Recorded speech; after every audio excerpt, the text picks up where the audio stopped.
adalah pengawas pada saat sistem tanam paksa di Indonesia. Saya terkenal kejam karena sempat memutilasi orang dan mencambuk-cambukin orang. Perkenalkan, nama saya Jenderal Van der Spock. Saya adalah pemimpin usaha swasta dalam masa penjajahan Belanda. Sistem usaha swasta.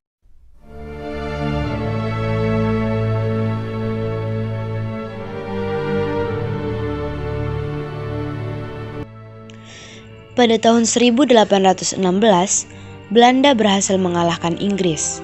Sejak saat itu, mulailah masa kolonial Belanda menguasai Indonesia. Pada waktu itu, perekonomian Belanda sedang dalam masa krisis. Lalu, mulailah Belanda mencari cara bagaimana mengatasi masa krisis mereka.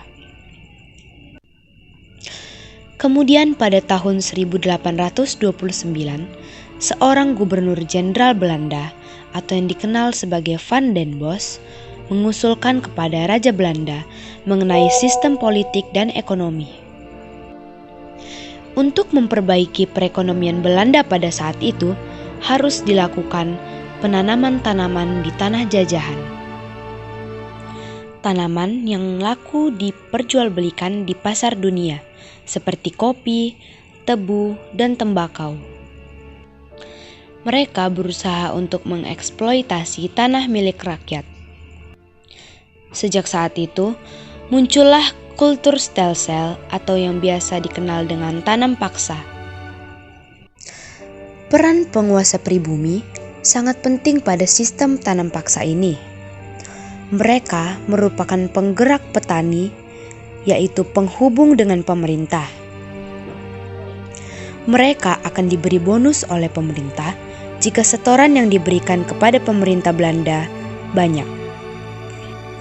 Banyak cara yang dilakukan mereka untuk mendapatkan bonus oleh pemerintah Belanda.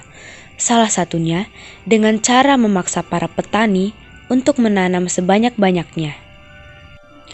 Mereka melanggar HAM para petani-petani.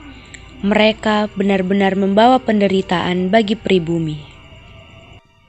Belanda benar-benar mendapatkan banyak kekayaan dari hasil tanam paksa. Di samping itu, walaupun mampu memperbaiki perekonomian Belanda, tanam paksa menuai banyak pro dan kontra. Dikarenakan pelaksanaannya yang tidak manusiawi. Pro oleh kelompok konservatif dan kontra oleh kaum liberal. Kaum liberal yang pada saat itu sudah mulai mengenal ajaran agama, merasa kasihan kepada rakyat-rakyat yang ditindas oleh tanam paksa tersebut. Mereka benar-benar menentang para pemerintah Belanda untuk menghentikan tanam paksa tersebut. Hal ini didukung dengan terbitnya dua buku, yaitu Suikercontracten atau Perjanjian-Perjanjian Gula oleh Fransen van der Poort dan buku Max Havelaar oleh Edward Douwer Dekker atau yang biasa dikenal dengan Multatuli. Tapi sayang, sistem ekonomi liberal pun tidak membawa kehidupan masyarakat ke arah yang lebih baik, tetapi membawa penderitaan bagi rakyat, karena kerja paksa masih terus dilakukan. Bukan hanya menanam, Belanda juga memaksa rakyat Indonesia membangun jalan raya, jembatan, jalur kereta, saluran irigasi, dan benteng untuk kepentingan Belanda. Mereka juga harus membayar pajak dan hasil pertanian mereka pun menurun.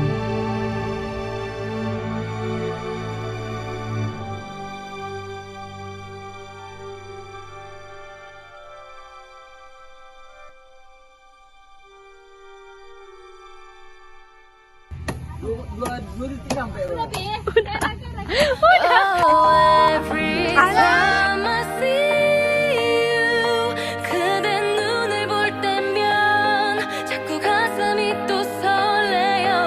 Gila hitam kali. Saya adalah Jangan bicara.